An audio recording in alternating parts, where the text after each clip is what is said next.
আর এই মুহূর্তে সবথেকে বড় খবর, বীরভূমের নানুরে তৃণমূলের গোষ্ঠীকন্দল, তৃণমূল বুথ সভাপতিকে পিটিয়ে খুন। প্রথম খবর কলকাতা টিভিতে। ইতিমধ্যেই যে খবর সামনে আসছে, নানুরে তৃণমূলের গোষ্ঠীকন্দল প্রকাশ্যে, তৃণমূলের বুথ সভাপতিকে পিটিয়ে খুন করার অভিযোগ সামনে আসছে। তৃণমূলের বুথ সভাপতিকে পিটিয়ে খুন করার অভিযোগ। বীরভূমের নানুরের ঘটনা, বীরভূমের নানুরে তৃণমূলের গোষ্ঠীকন্দল প্রকাশ্যে, তৃণমূলের বুথ সভাপতিকে পিটিয়ে খুন করা হয়েছে। ইতিমধ্যেই এই অভিযোগ সামনে আসছে। প্রথম খবর কলকাতা টিভিতে, তৃণমূলের বুথ সভাপতিকে পিটিয়ে খুন করার অভিযোগ। বীরভূমের নানুরের ঘটনা, বীরভূমের নানুরে তৃণমূলের গোষ্ঠীকন্দল প্রকাশ্যে, বীরভূমের নানুরে তৃণমূলের গোষ্ঠীকন্দল প্রকাশ্যে, তৃণমূল বুথ সভাপতিকে পিটিয়ে খুন করার অভিযোগ। বীরভূমের নানুরে তৃণমূলের গোষ্ঠীকন্দল, তৃণমূলের বুথ সভাপতিকে পিটিয়ে খুন করা হয়েছে। এই নিয়ে আমরা কথা বলবো। আমাদের সঙ্গে ফোন লাইনে রয়েছেন আমাদের প্রতিনিধি মনা বীরবংশী। মনা, তৃণমূলের বুথ সভাপতিকে পিটিয়ে খুন করার অভিযোগ সামনে আসছে, ঠিক কি ঘটনা ঘটেছে? দেখো, একেবারেই তাই। এই মুহূর্তে দাঁড়িয়ে নিঃসন্দেহে অত্যন্ত গুরুত্বপূর্ণ খবর, বড় খবর বীরভূম জেলায়, বিশেষ করে দিনের শেষে একেবারে বলা যেতে পারে যে বীরভূমের নানুর বিধানসভার অন্তর্গত থুপসরা যে অঞ্চল, সেই অঞ্চলের পাতিসারা গ্রামে একটি মানে অশান্তিকে কেন্দ্র করেই তৃণমূলের বুথ সভাপতিকে পিটিয়ে খুন করা হয়েছে, এমনটাই কিন্তু আমরা জানতে পারছি। নিহত যে তৃণমূলের বুথ সভাপতি রাজবিহারী সর্দার, তার বাড়ি হচ্ছে থুপসরা অঞ্চলের পাতিসারা গ্রামে।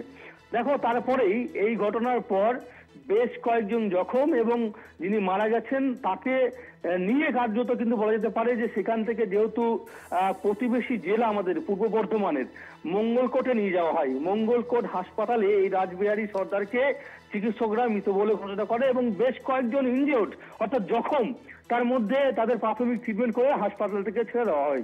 অবশ্যই দেখো, ইতিমধ্যেই বীরভূমের নানুর থানার পুলিশ ঘটনাস্থলে অর্থাৎ পাতিসারা যে গ্রাম, সেখানে গিয়ে কিন্তু পৌঁছেছে এবং পুলিশ কিন্তু পুরো ঘটনার পুঙ্খানুপুঙ্খ কিন্তু তদন্ত প্রক্রিয়া শুরু করেছে। কিছুক্ষণ আগেই বীরভূম জেলার পুলিশ সুপার আমনদীপ সিং, তার সঙ্গে কথা হচ্ছিল, তিনি এটা বলছেন যে এই ঘটনার সামগ্রিক বিষয়ে তদন্ত প্রক্রিয়া শুরু হয়েছে এবং এই যে ঘটনা ঘটেছে অর্থাৎ যে সংঘর্ষ হয়েছে, যেটি রাজনৈতিক নাকি গ্রাম্য বিবাদ, সেটা খতিয়ে দেখা হচ্ছে।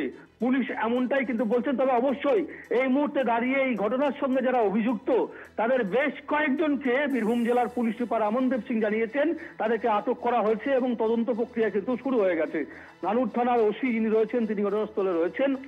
এলাকায় যথেষ্ট চাঞ্চল্যকর পরিবেশ তৈরি হয়েছে। তবে এই মুহূর্তে দাঁড়িয়ে সবচেয়ে বড় বিষয় সেটা হচ্ছে যে, যেটা তুমি জানো যে নানুর মানেই তো তুমি বুঝতে পারছো যে এই নানুরের দায়িত্ব সাংগঠনিক দিক থেকে জেলা তৃণমূল কোর কমিটির অন্যতম সদস্য কাজল শেখ রয়েছেন। কাজল মানে বুঝতে পারছো যে বীরভূমের দিকে যদি তাকায়, কাজল এবং কেষ্ট একেবারেই দুটি পৃথক শিবির এবং যেটা জানা যাচ্ছে যে এই দুই গোষ্ঠীর মধ্যেই কিন্তু দ্বন্দ্ব হয়েছে, যদিও সেই বিষয়টি এখনো পর্যন্ত পরিষ্কার হচ্ছে না। তবে যিনি মারা গেছেন তিনি অনুব্রত অনুগামী, তার শিবিরের লোক বলে জানা গেছে। তবে এটা রাজনৈতিক সংঘর্ষ নাকি গ্রাম্য যে উৎসব, এই মুহূর্তে তুমি বুঝতে পারছো যে নবান্ন যে উৎসব গ্রামে হয়, সেই উৎসবের তারিখ নির্ধারণকে কেন্দ্র করে কি এই অশান্ত, নাকি রাজনৈতিক সংঘর্ষে পিটিয়ে খুন, এটা এখনো নিশ্চিত নয়। তবে অবশ্যই একটি সংঘর্ষকে কেন্দ্র করে পিটিয়ে খুন হয়েছে তৃণমূলের বুথ সভাপতি রাজবিহারী সর্দার, এটা নিশ্চিত। তার কারণ হচ্ছে মঙ্গলকোট থানায় যিনি এই মধ্যে অফিসার ইনচার্জ, তার সঙ্গে আমার কথা হয়েছে, তিনি কিন্তু নিশ্চিত করেছেন যে মঙ্গলকোট হাসপাতালে মারা গেছে রাজবিহারী সর্দার, তৃণমূলের বুথ সভাপতিকে নিশ্চিত করেছেন। বেশ কয়েকজন জখম হয়েছিলেন, যাদেরকে নিয়ে আসা হয়েছিল মঙ্গলকোট হাসপাতালে, তাদের মধ্যে প্রাথমিক ট্রিটমেন্ট করে তাদেরকে ছেড়ে দেওয়া হয়েছে। পুরো ঘটনায় পূর্ব বর্ধমান জেলার পুলিশ, বীরভূম জেলার পুলিশ তদন্ত প্রক্রিয়া শুরু করেছে এবং ঘটনায় রীতিমতো কিন্তু একটা তপ্ত পরিবেশ এই মুহূর্তে নানুর বিধানসভার থুপসরা অঞ্চলের, বিশেষ করে পাতিসারা গ্রামে, সেটা কিন্তু বলা যেতে পারে। ধন্যবাদ তোমায়। আমাদের সঙ্গে ফোন লাইনে ছিলেন আমাদের প্রতিনিধি মনা বীরবংশী।